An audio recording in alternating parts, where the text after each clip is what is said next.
शिवोहम।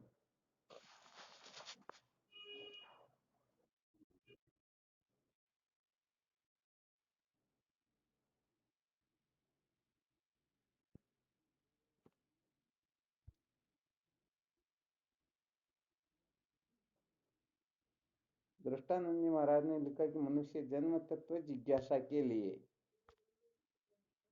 ये मुख्य बिंदु था कल का। तो आप लोगों ने कल नहीं सुना, क्या बात है? ऐसी उत्तम कोटि की सत्संग सुनते हो फिर भी गड़बड़ घोटाला करते हो। मुख्य विषय में नहीं समझते हो क्या? अरे कर्म करना, आहार करना, प्राणों की रक्षा करना, जीवित रहना, सबका मूल उद्देश्य तो तत्व की जिज्ञासा। तो कल ये नहीं सुनाया क्या? अरे सुनाया तो बोलते ही नहीं कोई, समझ में नहीं आता। जो कल 50 बार बताया था कि वशिष्ठ जी महाराज भगवान राम को ब्रह्म विद्या का उपदेश करते समय ये रहस्य बताते हैं। तो फिर इसका मतलब चिंतन मनन करते ही नहीं हो, केवल सुन करके बस हो गई फिर ये पंत तो।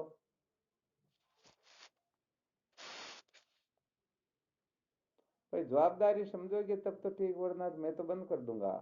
मुझे तो इतने कच्चे साधक चाहिए भी नहीं। 1 वर्ष हो गया है फिर भी आप लोग गड़बड़ घोटाला करते हो, बोलने में भी शर्म आती है आप लोगों को।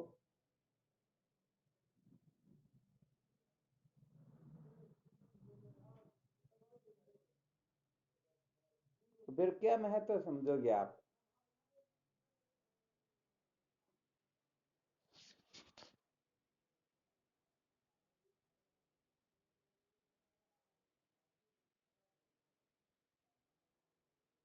तो कर्म की आवश्यकता क्यों है?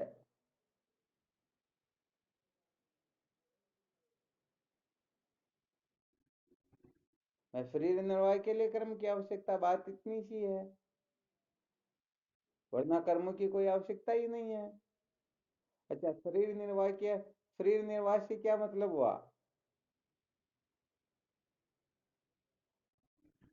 अरे पेट भरने के लिए, पेट भरने का प्रश्न पूछा जाएगा तब प्राणों की रक्षा बोलो। जो कुछ भी हम काम करें खाने पीने के लिए तो कर रहे हैं। तो इस संसार में आहार के लिए अनिंदित कर्म ही कर्तव्य है, निंदित नहीं। सबसे पहले इस सूत्र को नोट कर लेना चाहिए अच्छी तरह से। चलो सब नोट कर ही लो, फिर गड़बड़ घोटाला करोगे हमको तो आ ही नहीं रहा। लिखते क्यों नहीं हो? पैसे नहीं हो तो कुछ व्यवस्था करें, डायरी वगैरह नहीं हो, पेन नहीं हो तो किसी को कहे आपके पहुंचा देंगे, और क्या।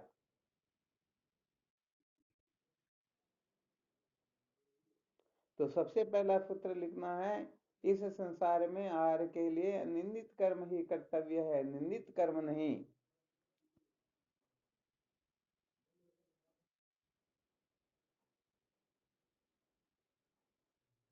लिख लिया क्या?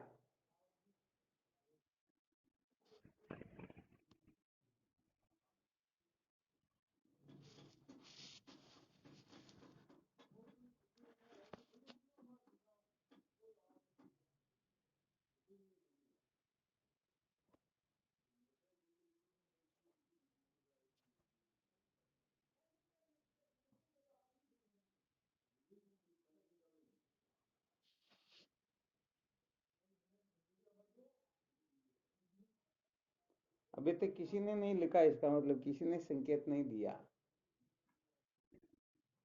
तो लिख लिया तो फिर आगे बोलो ना, आगे बोलिए, वरना मैं देखता रहूंगा ये 5-4 वर्ष तक लिखेंगे भाई, तब तक रुके रहो।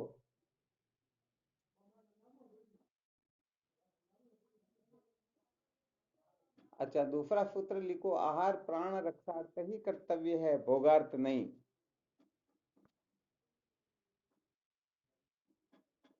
आहार प्राण रक्षार्थ ही कर्तव्य है, भोगार्थ नहीं।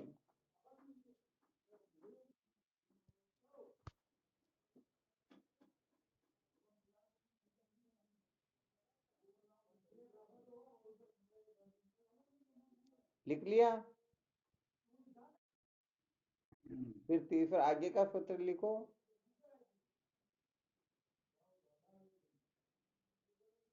प्राण रक्षा तत्व जिज्ञासा के लिए है, न कि यश आदि प्राप्त करने के लिए।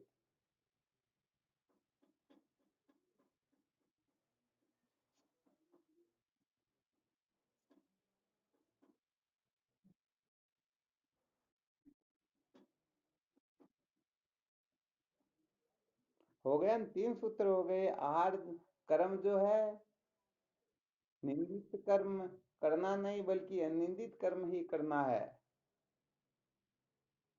ये किसके लिए करना? आहार के लिए। आहार के लिए तो पहला सूत्र होगा, आहार के लिए निंदित कर्म कर्तव्य नहीं बल्कि अनिंदित अनिंदित कर्म ही कर्तव्य है।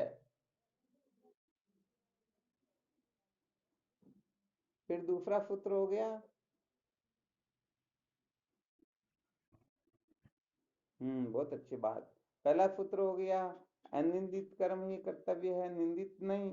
दूसरा हो गया, आहार प्राण रक्षार्थ ही कर्तव्य है, भोगार्थ नहीं। और प्राण रक्षा तत्व जिज्ञासा के लिए है, न कि मौज मस्ती मनोरंजन यश आदि प्राप्त करने के लिए। तो वशिष्ठ जी महाराज भगवान राम को कहते हैं, अत्र आहारतम कर्म कुर्याद निंद्यम कुर्यादारम प्राण संधारणार्थम प्राण संधार्त्यात् तत्व जिज्ञासनार्थम तत्व जिज्ञासेन भूयो न दुखम। कहने का मतलब, प्राण रक्षा जीवित जो हम रहते हैं, जीवित रहने की जो इच्छा होती है, ये तत्व जिज्ञासा के लिए जीवित रहने की इच्छा होनी चाहिए, न कि मौज मस्ती मनोरंजन करने के लिए। तो ये सारा सूत्र बता करके फिर अंत में ये विकल्प उपस्थित कर दिया, ये तत्व जिज्ञासा की आवश्यकता क्यों है। तो यहाँ पर भगवान वशिष्ठ जी महाराज कह देते हैं, तत्व जिज्ञासे भूयो न दुखम, बिना तत्व की जिज्ञासा के कभी भी दुखों का अंत होता ही नहीं। तो बताओ, शुरू में जो ये उपकर्म किया उसका तात्पर्य तत्व जिज्ञासा में है या नहीं है? तो जब तक तत्व की जिज्ञासा जागृत न हो, तब तक कहने का मतलब, भले ही संसार को बनाए रखना चाहते हो तो रख सकते हो, परंतु तत्व जिज्ञासा उदय होने के पश्चात की स्थिति फिर कक्षा कुछ और होती है।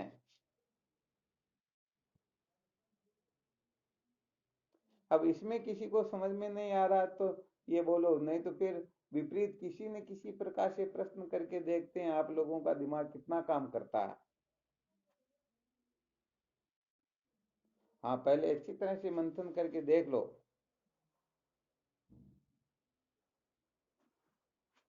अच्छा, इसके अंतर्गत ये भी रहस्य अपने को समझ लेना, कर्म जो करना है अपने को किसके लिए? केवल आहार के लिए। तो फिर अब देख लीजिए, यदि हम कर्म आहार के लिए कर रहे हैं, किसी को कष्ट दुख संकट पहुंचाने के लिए कर रहे हैं, तो समझो हम शास्त्र से विपरीत चल रहे हैं।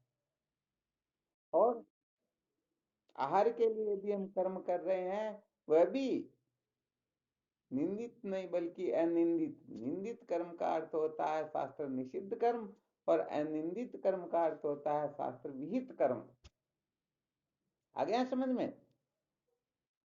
तो कहने का मतलब, एक तो हम यहाँ ऐसा सिद्ध हो जाता व्यवहारिक सत्ता के अंतर्गत, हम कहने का मतलब जो कुछ भी कर रहे हैं, एक तो ठीक कर रहे हैं या विपरीत कर रहे हैं, किसी को दुख पहुंचाने के लिए कर रहे हैं या सुख पहुंचाने के लिए, ये सारे सूत्र इसमें आ जाएंगे। और ये सूत्र भी आ जाएगा कि हम जो कुछ भी खाना पीना चाहते हैं, ये अपने हक का खा रहे हैं या सुदामा की तरह दूसरों की वस्तु को भी कटके जा रहे हैं। आ गया समझ में? हाँ, तो यहाँ पर जो साधक कहने का मतलब अनिंदित कर्म ही करेगा और दूसरों के हक का खाने की चेष्टा नहीं करेगा, उसी का अंतःकरण शुद्ध होगा, वही आगे की कक्षा में प्रवेश कर पाएगा। कहने का मतलब ये है कि जो अनिंदित कर्म करता है, उसी के हृदय में तत्व की जिज्ञासा जागृत होगी। बाकी ये निंदित कर्म करने वाले, भरोसे मत रहना कि कभी न कभी हमारी तत्व जिज्ञासा जागृत हो जाएगी। सचमुच में कभी भी तत्व की जिज्ञासा जागृत होने वाली है ही नहीं। कल इस बात को सिद्ध करके भी बता दिया। जो निंदित कर्म करते हैं वो वास्तव में न ईश्वर को मानते हैं, न धर्म को मानते हैं, न शास्त्र को मानते हैं। मुक्ति मोक्ष की तो उनके यहाँ पर चर्चा ही नहीं होती है। तो ये स्वाभाविक है, जैसे कहते हैं ना, पूत कपूत का पग पालना में दिख जावे। तो ऐसे ही कहने का मतलब यहाँ पर रहस्य ये है कि जो अनिंदित कर्म कर रहा है वह निश्चित रूप से एक न एक दिन जिज्ञासु हो जाएगा, और जो निंदित कर्म कर रहा है वह कभी भी तत्व का जिज्ञासु हो नहीं पाएगा। आ गया समझ में?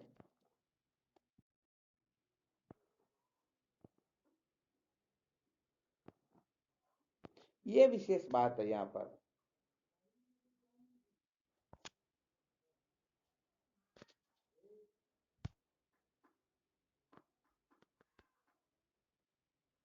तो अब हम स्वयं निर्णय ले सकते हैं या नहीं ले सकते हैं?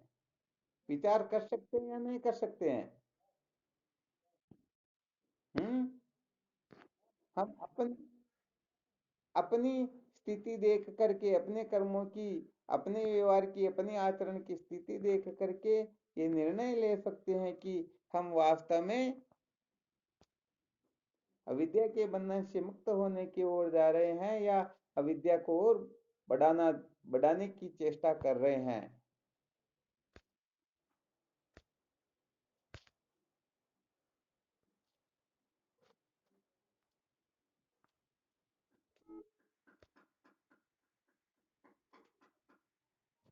तो ये फॉर्मूला हो गया ना एक तरह से, थर्मामीटर हो गया क्या,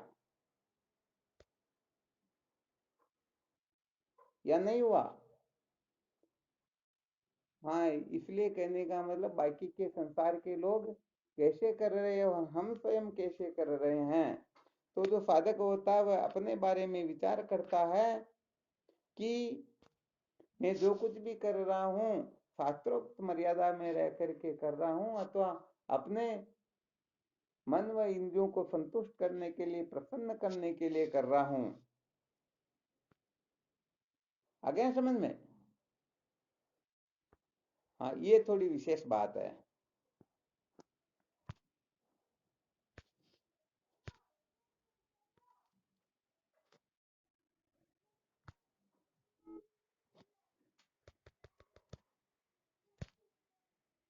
अच्छा, इसके आगे फिर हो सकता है कोई भले ही कर्म, क्योंकि संसार में प्राय ये बहुत जगह पर ऐसा देखा जाता है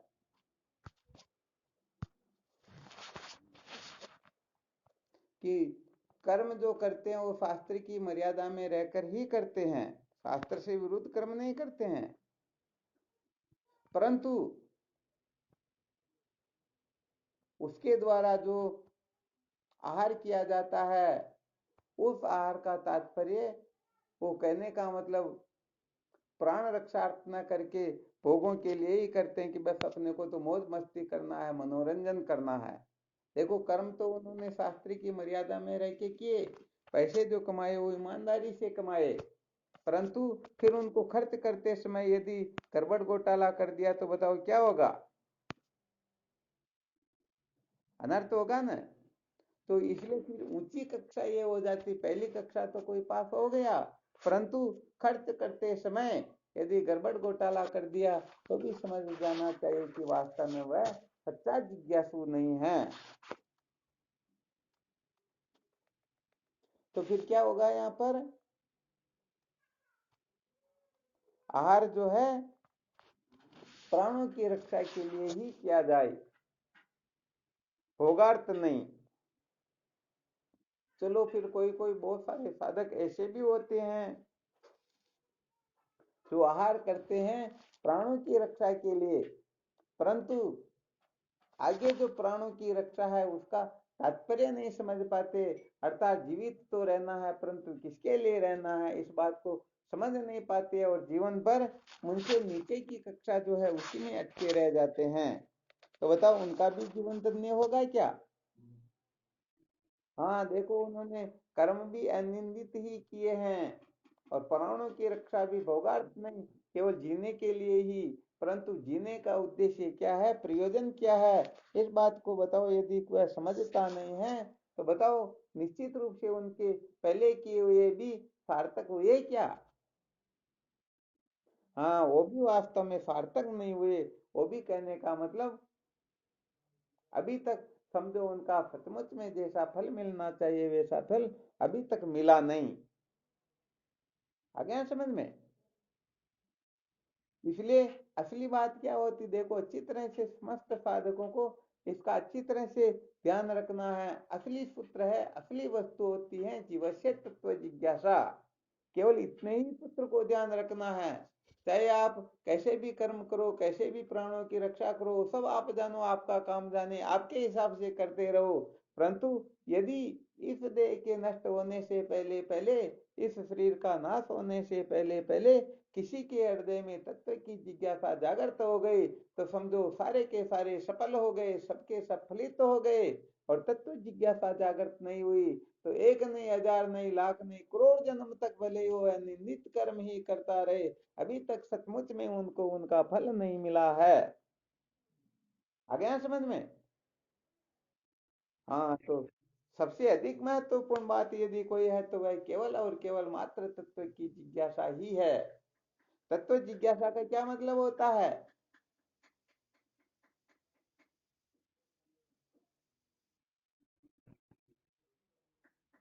चलो बहुत अच्छी बात, और भी कोई साधक बोल के दिखाओ, तत्व जिज्ञासा किसे कहते हैं?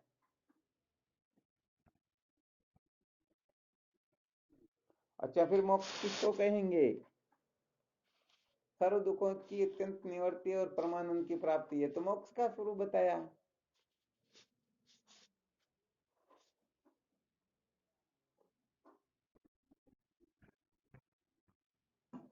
है।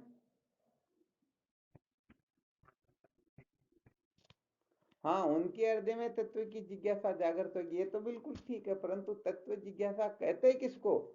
तत्व जिज्ञासा का स्वरूप क्या है? कैसे जाने कि इसको तत्व जिज्ञासा कहते हैं? वरना दुखों से छूटना तो संसार में बहुत सारे लोग चाहते हैं, सुखों की प्राप्ति भी चाहते हैं, परंतु उनके हृदय में तत्व जिज्ञासा थोड़े जागृत होती।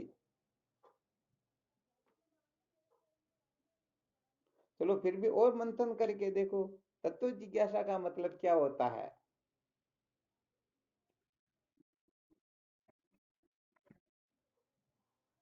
चलो बहुत बहुत अच्छी बात बताई। और भी कोई साधक अपने अनुभव से अपने हिसाब से कुछ बोलना चाहे तो बोल सकते हैं।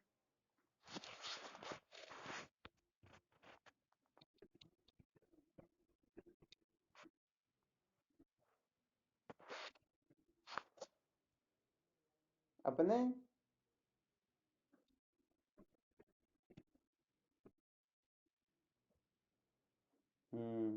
वैसे देखा जाए तत्व जिज्ञासा का यही मतलब हुआ, तत्व को जानने की जिज्ञासा, बिल्कुल ठीक है।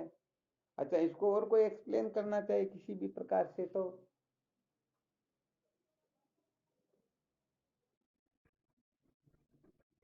हाँ, ये फिर वो प्रकार कहने का मतलब।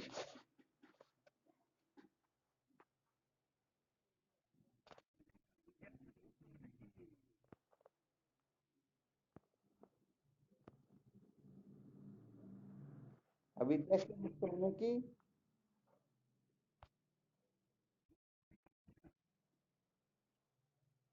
बहुत अच्छी बात है, ये भी ठीक है। अच्छा, तत्व किसे कहते हैं? तत्व के बारे में तो लोग बहुत सुनते सुनाते भी हैं। हर कोई कहते हैं कि बिना तत्व ज्ञान के कल्याण नहीं होता। फिर उनको पूछा जाए तत्व किसे कहते हैं तो फिर वो पांच का नाम लेते हैं, आकाश पाताल जल पृथ्वी, कहिए भाई पांच तत्व है। हाँ शिवम बोलो।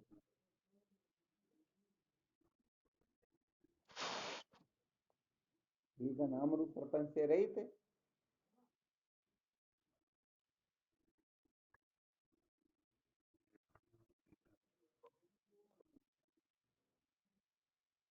हाँ, वो तो सूत्र जो बताया ना, अनारोपिता कारम तत्वम, जिसमें किसी भी प्रकार का आकार आरोपित न हो उसे तत्व कहते हैं। चलो ये भी बहुत अच्छी बात है, ये भी शास्त्रोक्त है। और भी बताओ। आज तत्व किसे कहते हैं इसके बारे में समझ लेते, ताकि क्या कि साधक कभी भ्रांति में तो न पड़े। कभी तत्व जिज्ञासा का विषय चले, तत्व ज्ञान का वर्णन चले, तो कम से कम पांच तत्वों तक तो अटक के नहीं रहे कि पांच तत्वों का नाम लिया हो गया तत्व ज्ञान। ये पांच तत्वों को ठीक ठीक प्रकार से जानने का नाम तत्व ज्ञान नहीं है। पांच तत्वों की प्रक्रिया समझना तो स्थूल सूक्ष्म शरीर के रहस्य को समझना हुआ। वास्तव में तत्व क्या है?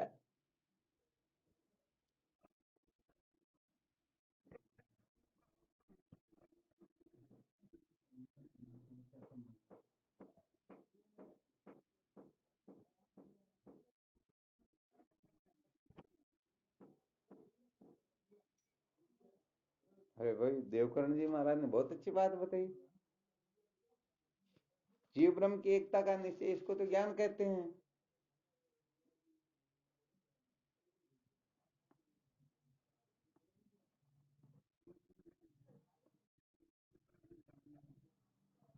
हाँ, फिर भी ये भी ज्ञान की प्रक्रिया। हालांकि देवकर्ण जी ने सुनाया तो बहुत अच्छा, परंतु थोड़ा ज्यादा बोल गए, इसलिए थोड़ी गड़बड़ हो गई, वरना बात तो बिल्कुल एक्यूरेट कर दी, जो कहनी चाहिए वो इस कही।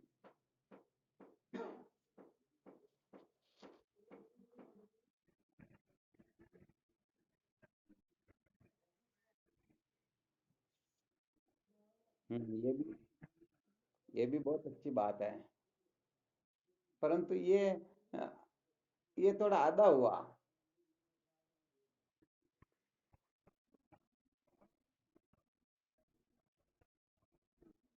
हाँ बिल्कुल, अभी ये तो आपने बता ही दिया था। अनारोपिता कारम तत्वम, जिसमें किसी भी प्रकार का आकार आरोपित न हो उसे तत्व कहते हैं। ये तो हो गया। अच्छा, और दूसरी प्रकार से सुनना चाह रहे हैं, वरना ये तो बिल्कुल 100% खरा समझ लेना इसको तो। ये जो सूत्र बताया ना बिल्कुल करेक्ट है। और अभी जो बताया नाम रूप से रहित, माया विद्या से जो रहित है, इनका जो अधिष्ठान है वही तो तत्व है। वास्तव में देखा जाए तो बात सही है, परंतु थोड़ी और विशेष रूप से।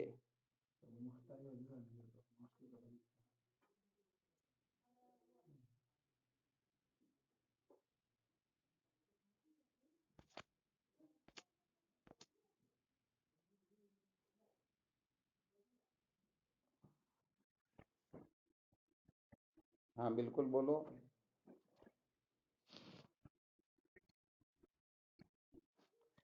अरे इतना थोड़ी पहुंच रहे हैं। हाँ नहीं, बहुत बहुत। अरे ये तो बहुत ऊंची बात बता दी, समझो। कहने का मतलब, देखो होता क्या है यहाँ पर, जैसे समझो अपना विषय चल रहा तत्व जिज्ञासा का, तो कहने का मतलब उत्तम साधकों की पहचान ये भी होती है कि जिस जगह पर जो विषय चल रहा है ना, उसी का उसी प्रकार से कथन करे कि वो ज्यों का त्यों सिद्ध भी हो जाए और अपना काम भी हो जाए, शास्त्र मर्यादा का भी हनन न हो और सूत्र भी ज्यों का त्यों आ जाए। वरना ये तत्व जिज्ञासा की पूर्ति के पश्चात जो निश्चय होता वो बताया गया। तो बात तो बहुत अच्छी बताई, कि गलत तो है नहीं। परंतु अभी जो विषय चल रहा है तत्व जिज्ञासा का, क्योंकि तत्व जिज्ञासा न भयो न दुखम, बिना तत्व जिज्ञासा के क्या नहीं होता? दुखों का अंत नहीं होता। आ गया समझ में? ये बात है।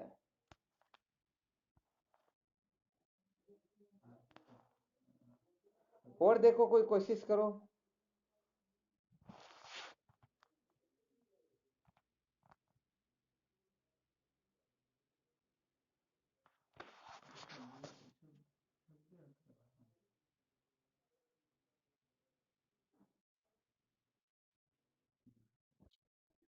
हाँ शिवम, बोलो। हम्म। ठीक है।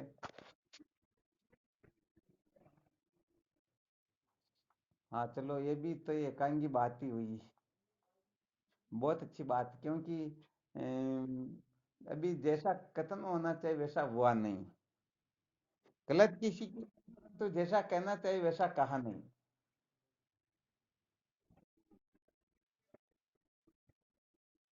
हाँ ठीक है।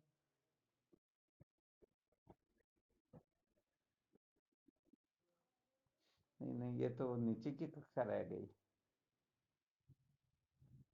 ज्ञान अज्ञान को निवृत्त करके ज्ञान तो स्वयं शांत हो जाता। तत्व तो पहले से ही विद्यमान होता, वो तो अज्ञान अवस्था में भी होता है, ज्ञान अवस्था में भी होता है। नहीं, भले नहीं जानता वो बात अलग, परंतु तत्व का स्वरूप क्या, बात ये है। जाने न जाने को तो प्रसंग अलग है। भाई तत्व देखो, विचार करो, तत्व जिज्ञासा का जब वर्णन चल रहा है तो वो तत्व है क्या, इसके बारे में तो निर्णय करना पड़ेगा ना। फिर बाद में फिर जिज्ञासा करो, उसका साक्षात्कार करो, सारी की सारी बातें आ जाएगी। परंतु पहले तत्व के बारे में तो निर्णय करना पड़ेगा, भाई तत्व ये है, ये मूल वस्तु है। यहाँ तक अपने को पहुंचना, इसका साक्षात्कार करना, इस रहस्य को इस प्रकार से समझना, ये तो पहले समझना, निश्चय करना होगा ना।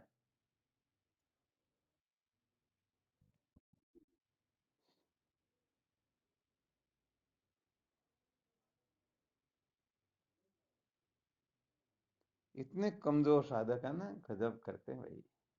इतनी सत्संग सुन रखी, इतना सुना रखा कि पता नहीं। इसका मतलब साधकों का जो वो चित्त जो है, शायद पूर्ण रूप से जहाँ लगना चाहिए वहां नहीं लगता। कुछ कुछ न कुछ गड़बड़ घोटाला जरूर चल रहा है ये।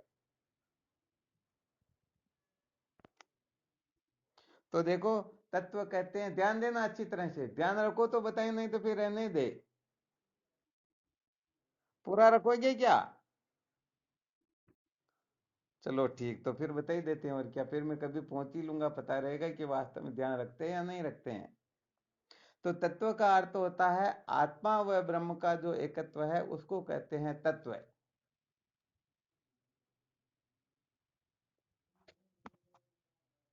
आया समझ में? हाँ, कुछ साधकों ने बताया भी था, परंतु आगे निश्चय बोल दिया, तो फिर ये निश्चय करना अलग हो गया। केवल इतना ही बोलना कि आत्मा व ब्रह्म का जो एकत्व होता है उसे तत्व कहते हैं, अथवा अनारोपिता कारम तत्वम, जिसमें किसी भी प्रकार का आकार आरोपित न हो, उसे तत्व कहते हैं। तो यहाँ पर वैसे देखा जाए तो ब्रह्म भी तत्व है, आत्मा भी तत्व है, परंतु यहाँ पर विचार करने की जो शैली है, तत्वमसि महावाक्य जो है, ये दो में ऐक्य बोध करवाता है। इसीलिए कभी कभी सुनाया करते हैं कि आत्मज्ञान अलग वस्तु होती है, ब्रह्म ज्ञान अलग वस्तु होती है, और ब्रह्मात्मा के ज्ञान जो है ये सबसे अलग वस्तु होती है। और इस ब्रह्मात्मा के ज्ञान से ही जीव अजर अमर होता है, इसी से विद्या के बंधन से मुक्त होता है। तो दृष्टा अपने आपको दृष्टा साक्षी आदि समझना, ये आत्मज्ञान है।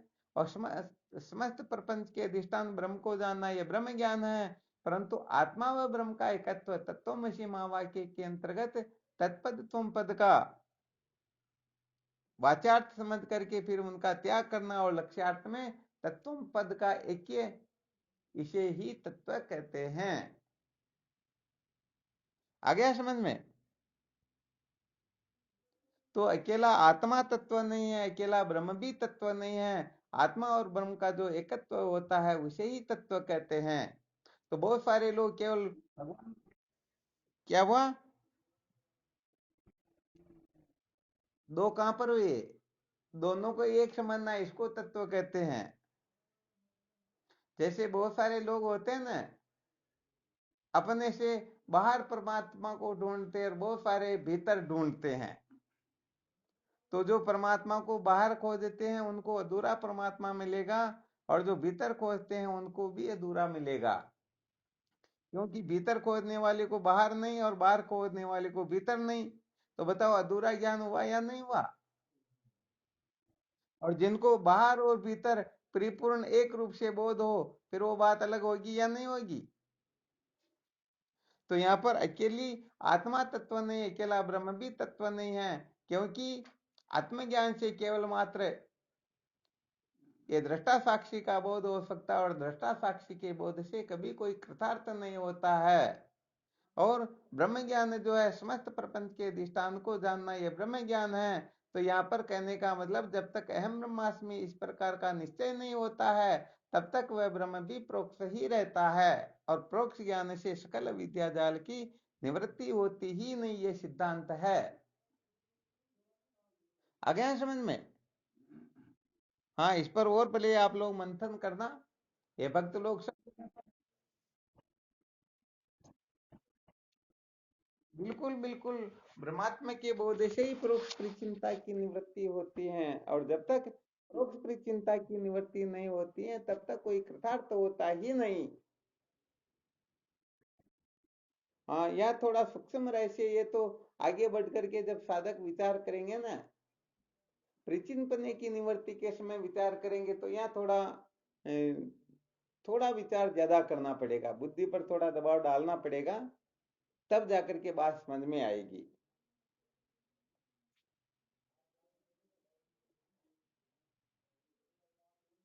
कहने का मतलब परमात्मा है जो, तो मैं हूं, परंतु मैं हूं जो परमात्मा, ये समझ में नहीं आता। हाँ, इसके लिए खोपड़ा थोड़ा विशेष चाहिए।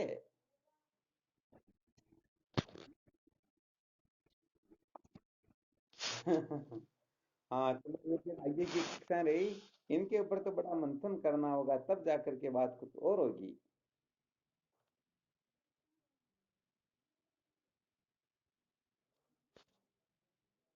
तो अच्छा, अब आप विचार करके बता सकते हो, अनादिकाल की जितनी भी साधनाएं चलती आ रही हैं, वर्तमान में जो कुछ कर रहे हैं या जो कुछ भी आगे करेंगे, समस्त साधन भजन का, समस्त साधनाओं का फल क्या है, प्रयोजन क्या है?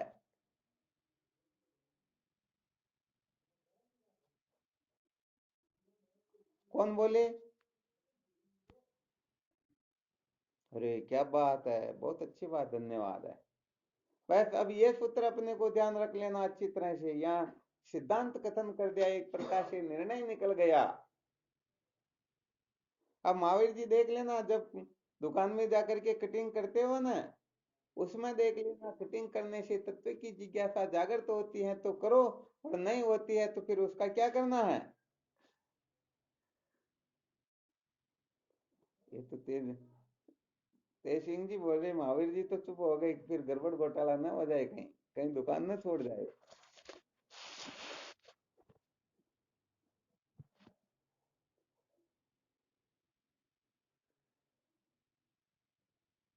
चलो, बहुत अच्छी बात। तो फिर कुल मिलाकर के अपने को ये निश्चय कर लेना है कि जो कुछ भी, चाहे हम खा रहे हैं, पी रहे हैं, सो रहे हैं, जग रहे हैं, चल रहे हैं, उठना बैठना, सोना जगना, रोना हंसना, जीना मरना, जो कुछ भी है, सब केवल और केवल मात्र तत्व जिज्ञासा के लिए, इस बात को अच्छी तरह से हमें समझ लेना है। ठीक है ना? तो समस्त क्रिया चेष्टा केवल और केवल मात्र तत्व जिज्ञासा के लिए हैं। अतः यदि तत्व जिज्ञासा जागृत हो गई तो समझो समस्त क्रियाएं चेष्टाएं सफल हो गई, और तत्व जिज्ञासा जागृत नहीं हुई तो अभी तक कुछ न कुछ गड़बड़ घोटाला है। उस गड़बड़ घोटाले को निकालो, निश्चित रूप से तत्व जिज्ञासा जागृत हो जाएगी। यही जीवन का सार है।